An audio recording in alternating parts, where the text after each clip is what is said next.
우리 주님의 은혜와 평강이 넘치기를 빕니다. 네, 우리 지금 창세기를 읽고 있습니다. 창세기 1장, 하나님께서 천지를 창조하셨어요. 특별히 사람을 하나님의 형상대로 지으셨습니다. 2장에서 하나님께서는 선악과를 통해서 사람과 관계를 맺으셨습니다. 그러나 3장에서 선악과를 따먹고 타락하지요. 하나님 말씀에 불순종했습니다. 이 창세기 1장, 2장, 3장이 굉장히 중요합니다. 이것이 우리의 모든 신앙의 기초가 됩니다. 이 신화가 아닙니다. 창세기 1, 2, 3장을 신화로 하는 사람이 있는데 신화가 아니라 실제로 있었던 사건입니다. 그 후로 이제 아담의 자손들이 점점 더 늘어나게 되고 번성하게 되었어요. 그러면서 사람들이 죄를 짓기 시작합니다. 그래서 하나님께서 보실 때에 사람의 죄악이 세상에 가득하고 그의 마음으로 생각하는 모든 계획이 항상 악할 뿐임을 보시고 하나님께서 땅 위에 사람 지으셨음을 한탄하시고 마음에 근심하시고 결국 물러서 심판하시게 됩니다. 그런데 하나님께서 노아에게는 은혜를 베푸셨어요. 그래서 노아에게 방주를 만들라 하셨죠. 요즘 우리 주일 오후에 특강이 너무나 참 감명이 있죠. 지난 주일에는 이 방주의 비율에 대해서 우리가 들었습니다. 혹시 방주의 크기를 기억하시나요? 길이가 300규빗, 너비가 50규빗, 높이가 30규빗. 이게 예사 문제가 아니라 이 비율이 얼마나 놀라운가. 이 비율이야말로 가장 안전한 구조였다라는 것이 20세기에 들어와서 여러 실험을 통해서 입증이 됩니다.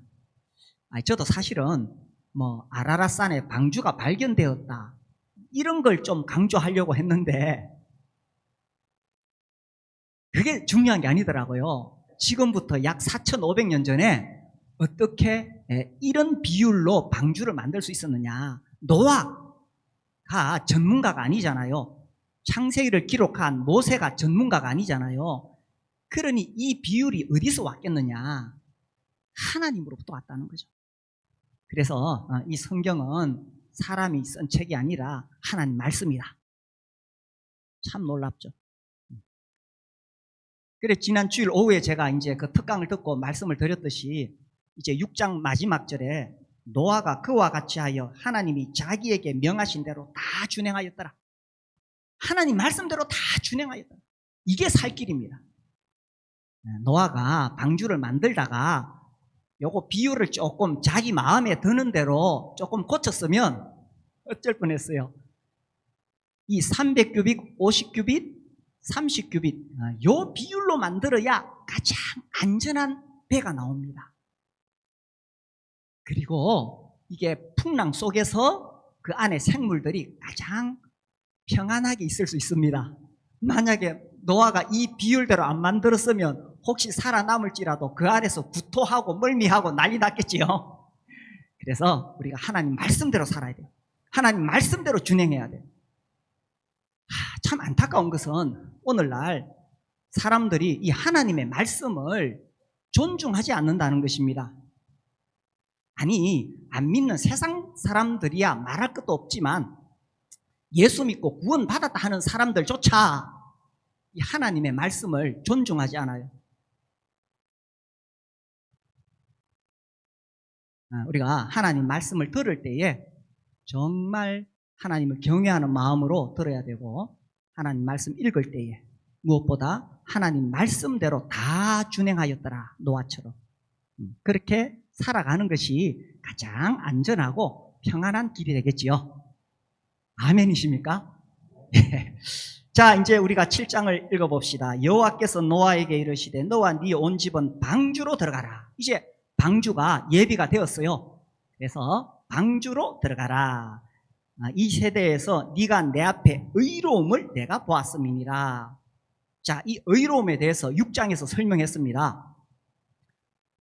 지금 세상에 죄악이 가득한데 노아라고 죄가 없겠어요? 그런데 왜 노아를 의롭다고 하셨느냐? 6장 8절에 먼저 답이 나와요. 그러나 노아는 여호와께 은혜를 입었더라. 그렇죠. 하나님의 은혜를 입어서 우리가 하나님과 올바른 관계를 맺을 수 있고, 그것이 의로움이 되는 것입니다. 노아가 물론 훌륭한 사람이죠. 그러나 어떤 인간도 자기의 어떤 선한 행위나 어떤 공로로 하나님 앞에 설 자격이 없습니다. 그렇죠? 은혜를 입었기 때문에 의로움을 인정받는 거예요. 우리도 마찬가지입니다. 우리도 하나님의 은혜, 십자가의 은혜를 입었기 때문에 하나님이 우리를 의롭다고 하시는 거예요. 자, 그래서 여호와께서 노아에게 이르시되 너와 네 온 집은 방주로 들어가. 이 1절에서 저는 굉장한 도전을 받았던 적이 있습니다. 너와 네 온 집은, 자, 누가 구원을 받느냐? 너와 온 집이 구원을 받았습니다. 내가 예수 믿으면 나 하나로 끝나지 않고 온 가족들이 다 예수 믿고 구원받을 수 있는 길이 열린다는 사실입니다. 제가 이제 이 말씀에 크게 힘을 입었던 것은요, 이제 저희 가족들이 다 예수 믿고 구원받아 신앙생활을 하는데 딱 마지막으로 한 분 남은 분이 계세요. 저희 아버님. 옛날 90세 노인. 절대로 예수 믿을 분이 아니에요. 그런데 이 말씀을 보면서 너와 네 온 집이, 그리고 성경을 보니까 이 라합도 마찬가지거든요. 기생 라합. 그 정탐꾼을 숨겨두잖아요. 그때 정탐꾼이 그 여리고 성을 이제 공격할 때에 라합에게 미리 약속을 합니다. 네 부모와 형제와 네 아버지의 온 가족을 다 네 집에 모아라. 다 피신시켜라. 그래서 정탐꾼을 숨겨둔 라합만 구원받은 것이 아니라 부모와 형제와 그 아버지의 가족이 다 구원을 받습니다. 그래서 성경에 눈을 뜨고 보니까 다 그래요. 그래서 그 유명한 말씀, 사도행전 16장 31절 말씀 아시죠?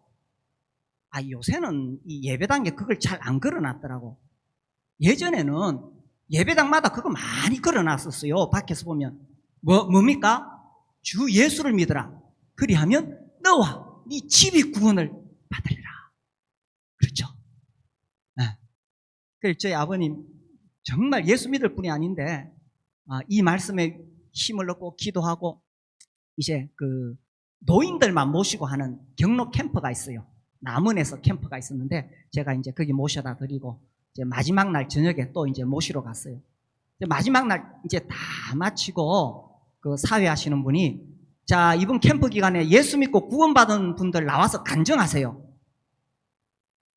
그는 이제 저는 그때 막 이제 도착해서 뒷자리에 앉아 있는데 제 1번으로 나가신 분 저희 아버지였어요. 너와 네 집이 구원을 받으리라. 그래서 여기 계신 분들, 가족들 생각할 때 가슴이 아프죠? 이 말씀 붙잡고 기도하세요.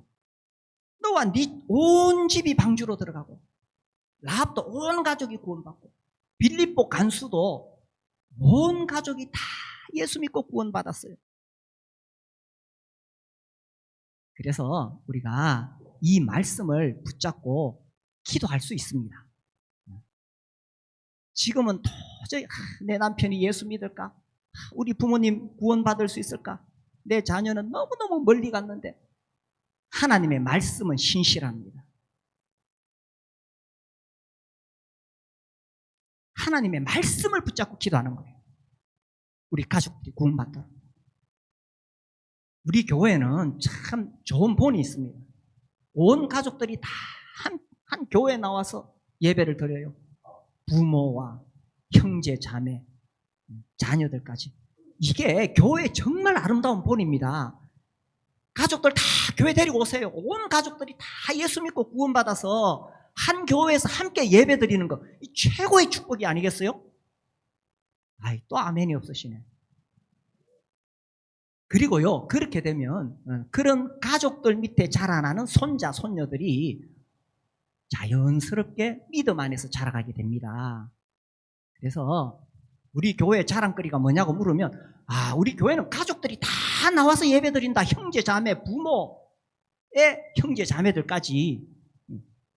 그래서 우리가 이 말씀 붙잡고 기도할 수 있습니다.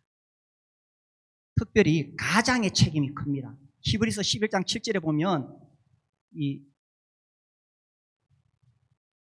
히브리서 믿음의 장, 믿음으로 노아는 아직 보이지 않는 일에 경고하심을 받아 경외함으로 방주를 준비하여 그 집을 구원하였으니, 자, 노아가 집만 구원받은 게 아니라 방주를 준비하여 그 집을 구원하였다. 자, 가장의 책임이 너무 큽니다. 그래서 가장은 자기 자녀들이 다 구원받고 하나님께 예배드리도록, 그런 책임이 굉장히 크다는 거죠. 자, 그래서 우리 또 계속 읽어가 봅시다. 창세기 7장 2절.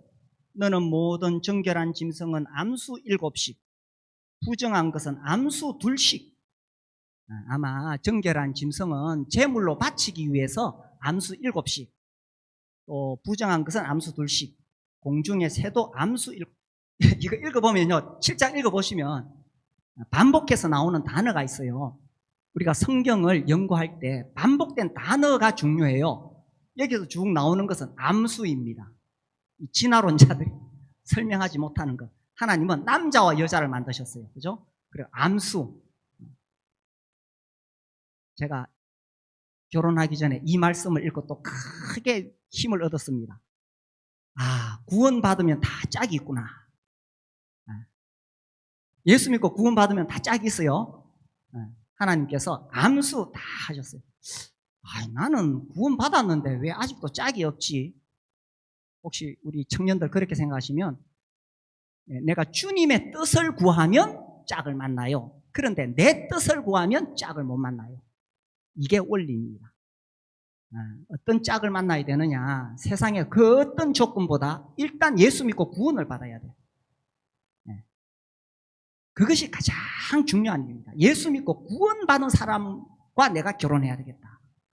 그렇게 자기 개인의 어떤 야망을 다 내려놓고 구원받은 사람하고 결혼하겠다. 이렇게 마음먹으면 다 짝을 구할 수가 있습니다. 그게 왜 암수냐? 여기 또 읽어보세요. 3절.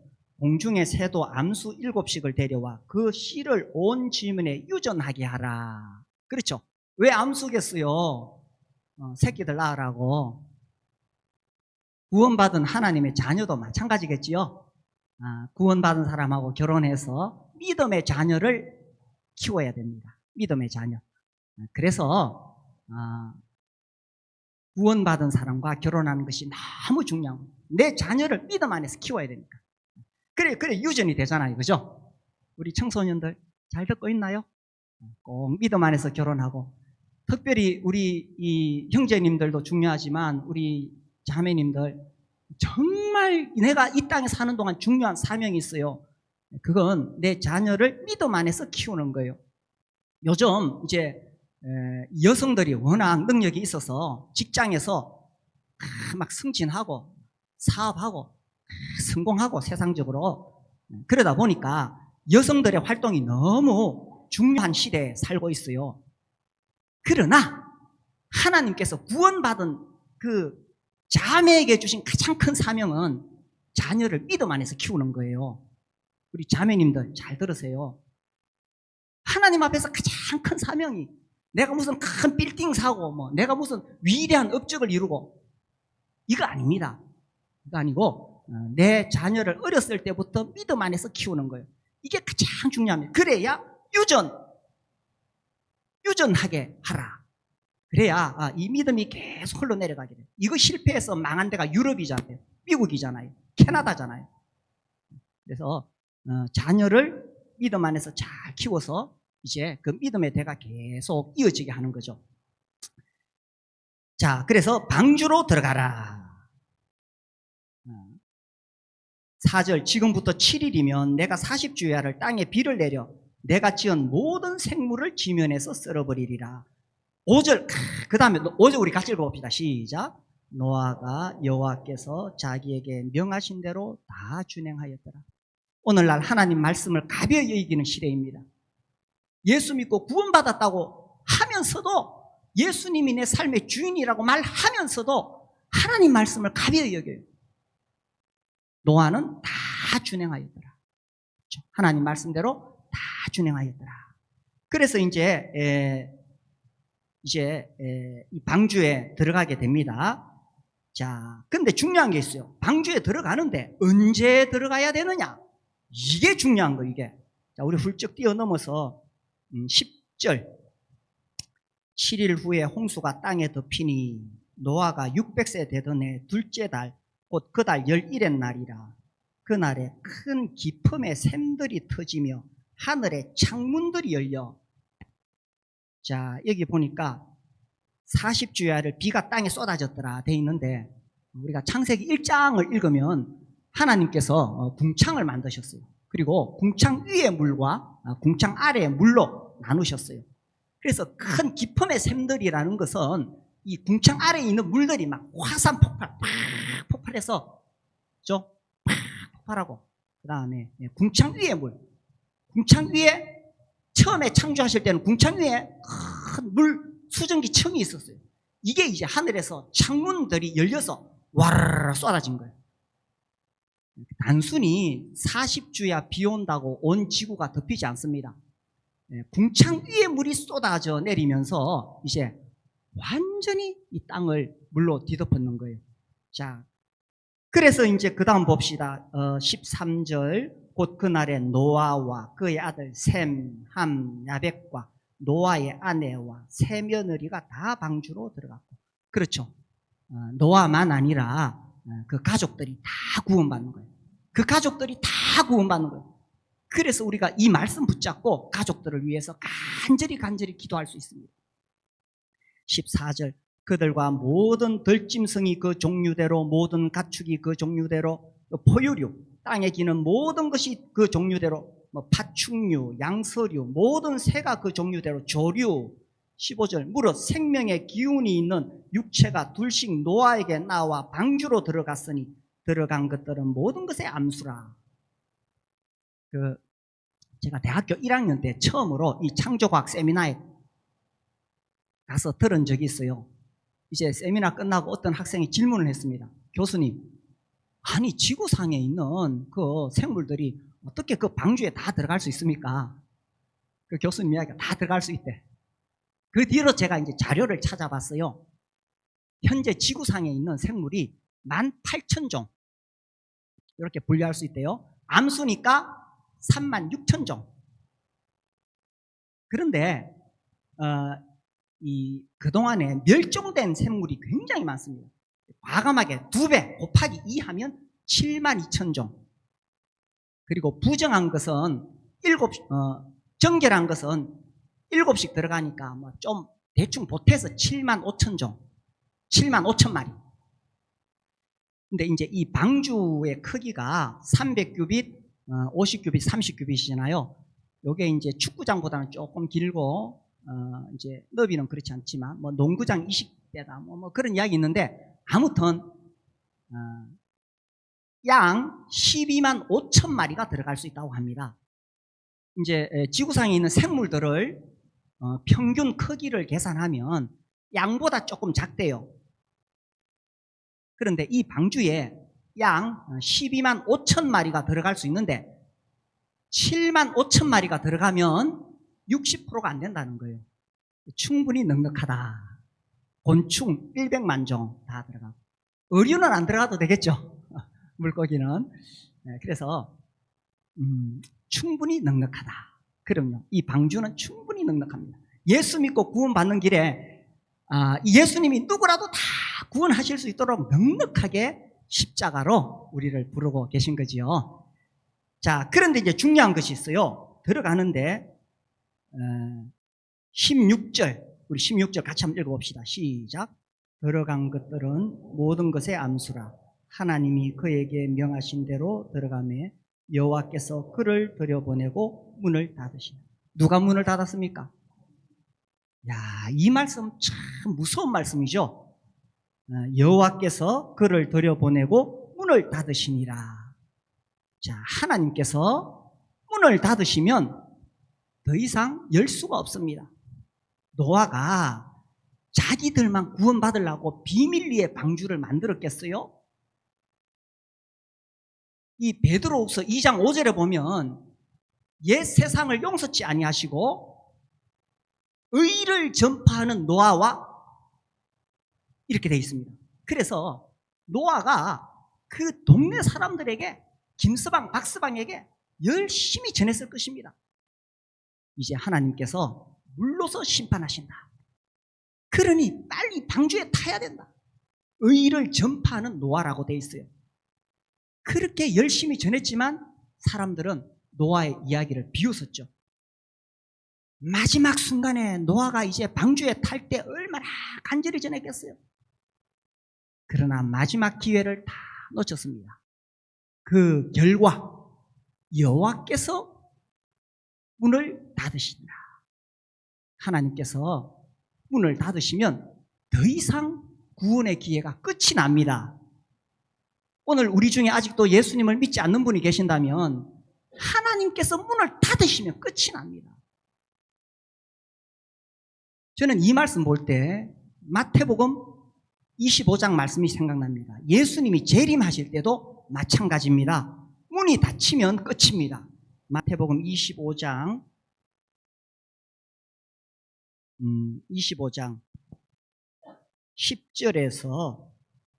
10절부터 제가 읽을게요. 그들이 살아간 사이에 신랑이 오므로 준비하였던 자들은 함께 혼인잔치에 들어가고 그 다음에 뭐라고 되어 있습니까? 문은 닫힌지라. 예수님이 재림하실 때에 구원받지 못한 사람, 준비되지 못한 사람, 그 제사 준비하려고 후다닥 준비하는데 문은 닫힌지라. 그 후에 남은 처녀들이 와서 이르되 주여 주여 우리에게 열어주소서. 문을 두드리며 절규를 했죠. 주여 주여 우리에게 열어주소서. 대답하여 이르되 진실로 너희에게 이르노니 내가 너희를 알지 못하노라 하였느니라. 이것이 잔인한 말씀이 아닙니다. 우리 주님은 충분히 믿을 수 있는 기회를 주셨습니다. 충분히 기회를 주셨지만 마지막까지 거절한 사람들에게 우리 주님 말씀하시기를 내가 너희를 알지 못하노라. 그런즉 깨어있으라. 너희는 그 날과 그 때를 알지 못하느니라. 이제 곧 우리 주님이 재림하실 것입니다. 언제 오실지는 알 수가 없어요. 그러나 우리 주님이 다시 오시면 그때는 구원의 기회가 없습니다. 문은 닫힌지라. 그때는 기회가 없습니다. 그래서 우리는 우리 가족들에게 문이 닫히기 전에 예수 믿으라고 전해야 되겠죠. 언제까지 기회가 있는 것이 아닙니다. 문은 닫힙니다. 다시 창세기 돌아와서 읽어보면요. 16절에 여호와께서 그를 들여보내고 문을 닫으시니라. 하나님께서 문을 닫으시면 열 수가 없다는 사실입니다. 지금이 구원받을 때입니다. 고린도후서 6장 1, 2절에 보면 지금이 구원의 날이요 은혜 받을 때다. 지금이 은혜 받을 때다. 지금 내가 예수님을 영접하지 않으면 기회를 놓치면 영영이 놓칠 수 있습니다. 19세기에 주님께 크게 쓰임받은 전도자 D.L. 무디가 있어요. 아무튼 D.L. 무디 대단한 인물이죠. 이분이 한 번은 청년들, 젊은이들을 모아서 복음을 전했습니다. 그래서 거기 옷에 있는 그 젊은이들이 대부분 다 예수님을 영접하고 구원을 받았어요. 그런데 한 청년, 한 젊은이가 자꾸 미적거리고 머뭇거리고 있어요. 그래서 무디가 개인적으로 만났습니다. 젊은이, 지금 예수님을 믿어야 하네. 지금 예수님을 영접해야 하네. 그때 그가 말하기를, 무디 선생님, 저도 언젠가는 예수님을 믿을 겁니다. 그런데 지금 제 계획은 서부로 가서 돈을 벌려고 합니다. 그래서 어느 정도 돈을 벌면 뭐 내가 큰 떼부자가 되겠다는 것도 아니고 어느 정도 돈을 벌면 다시 돌아와 예수님 믿겠습니다. 제가 약속합니다. 그로부터 몇 주 후에 이 무디가 소식을 들었어요. 그 젊은이가 중병이 걸려서 입원했대요. 그래서 무디가 또 그 병원에 가서 젊은이 이제는 예수님을 믿어야 하네. 큰 병에 걸렸지 않는가. 그 젊은이가 무디 선생님 저는 곧 나을 겁니다. 제가 나으면 저는 서부로 갈 겁니다. 서부에 가서 돈을 어느 정도 벌면 돌아와서 꼭 예수님 믿을게요. 약속합니다. 무디가 할 수 없이 나왔어요. 그 젊은이가 이제 그 병이 나았어요. 퇴원을 해서 무디를 찾아왔습니다. 무디 선생님 제가 말씀드렸잖아요. 나았습니다. 이제 저는 서부로 갈 겁니다. 저는 거기서 돈을 벌 겁니다. 어느 정도 돈을 벌면 다시 돌아와 예수님 믿을 것을 약속합니다. 다시 한번 무디가 간절한 마음으로 부탁했어요. 아니 젊은이 기회가 늘 있는 것이 아니네. 지금 믿어야 하네. 하니까 이 젊은이가 얼굴이 변하면서 화를 냈어요. 무슨 말씀하십니까? 제가 약속했잖아요. 그리고 떠나갔습니다. 그 모습을 보면서 무디가 굉장히 불안한 심령이 들었어요. 그런데 그날 밤에 무디가 자고 있는데 그 젊은이 아내가 찾아와서 방문을 두드렸습니다. 무디 선생님, 무디 선생님, 한 번만 제 남편을 만나주세요. 지금 그가 갑자기 쓰러져서 죽을 것 같아요. 그때 무디가 말합니다. 아니요, 이미 늦었습니다. 이제 소용없습니다. 그러니까 또 그 아내가 간절히 또 부탁을 했어요. 그러니까 이제 전도하는 사람은 또 뭐 가야 되잖아요. 그래서 무디가 갔습니다. 가서 그 젊은이가 누워있는 그 침대 앞에서 간절한 마음으로 어쨌든 정신을 차리게 하려고 간절한 마음으로 다시 한번 권고하는데 그 젊은이는 이미 정신이 오락가락합니다. 그리고 하는 말이 이제 늦었어. 이미 늦었어. 이제 늦었어. 이미 늦었어. 기회를 놓친 거예요. 굉장히 무서운 이야기 아닙니까? 기회를 놓친 거예요. 기회가 있을 때 예수 믿고 구원받아야 돼요. 우리도 기회가 있을 때 내 옆에 있는 사람에게 복음 전해야 돼요. 언젠가 우리 주님이 다시 오시는 날 문은 닫힌지라. 문은 닫힌지라. 그때는 기회가 없습니다. 문이 닫히기 전에 우리는 전도해야 됩니다. 문이 닫히기 전에 예수 믿고 구원받아야 됩니다. 자, 그래서 이제 심판이 이제 이어지게 됩니다. 우리 계속 읽어보면요. 17절입니다. 17절 홍수가 땅에 40일 동안 계속된지라 물이 많아져 방주가 땅에서 떠올랐고 물이 더 많아져 땅에 넘침에 방주가 물 위에 떠다녔으며 물이 땅에 더욱 넘침에 천하의 높은 산이 다 잠겼더니 천하의 높은 산이 다 잠겼다. 노아시대 대홍수는 일부 지역에서 일어난 것이 아닙니다. 전 지구적인 홍수, 천하의 높은 산이 다 잠기게 됩니다.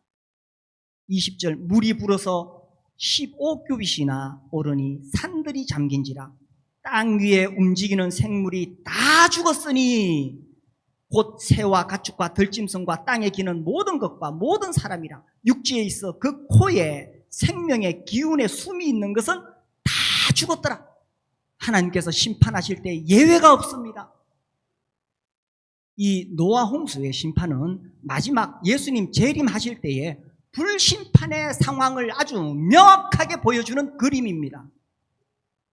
하나님의 심판에 예외는 없습니다. 다 죽었더라. 다 죽었더니 다 죽었더라. 그런데요, 이때 홍수가 나기 전에 사람들은 어떻게 살았을까요? 막 먹구름이 몰려오니까 두려워하면서 어찌할까? 불안해했을까요? 아닙니다. 이게 마태복음 24장을 봅시다. 마태복음 24장을 보시면요, 37절 노아의 때와 같이 인자의 임함도 그러하리라. 홍수 전에 24장 38절 홍수 전에 노아가 방주에 들어가던 날까지, 사람들이 먹고 마시고 장가들고 시집가고 있으면서 홍수가 나서 그들을 다 멸하기까지 깨닫지 못하였으니 인자의 임함도 이와 같으니라. 지금 막 홍수가 나기 하루 전까지, 1시간 전까지, 1분 전까지 그들은 맛집 찾아다녔습니다. 골프 치러 다녔습니다. 빌딩 살라고 돈 버는 데 쫓아다녔어요. 이 마지막 홍수 심판은요, 이 홍수 심판은 마지막 불심판의 상황을 아주 명확하게 예언하고 있는 거예요. 물론 맛집도 찾아다녀야 돼요. 그죠? 열심히 일해서 빌딩도 사고 골프도 치러 다녀야 돼요. 그러나 내 삶의 에너지를 어디에 더 쏟고 있느냐 하는 거죠. 그래서 이 마지막까지 깨닫지 못하였습니다. 혹시 우리 가운데 깨닫지 못하고 살고 계시는 분이 계신다면 이거 정말 깨달아야 됩니다. 하나님 말씀을 믿습니까? 오늘날 사람들이 하나님 말씀을 너무 가벼이 여기고 있어요. 이 마지막 불심판 때까지 사람들은 먹고 마시고 시집가고 장가가는데 에너지를 쏟고 있었다는 사실입니다. 자, 그런데 매우 중요한 게 있어요. 그럼 누가 살아남았느냐? 이게 이제 중요한 거예요. 창세기 다시 7장 우리 23절을 같이 한번 읽어봅시다. 23절 7장 시작. 곧 사람과 가축과 기는 것과 공중의 새까지라. 이들은 땅에서 썰어버림을 당하였으되 오직 노아와 그와 함께 방주에 있던 자들만 남았더라. 누가 남았어요? 착한 사람 남았어요?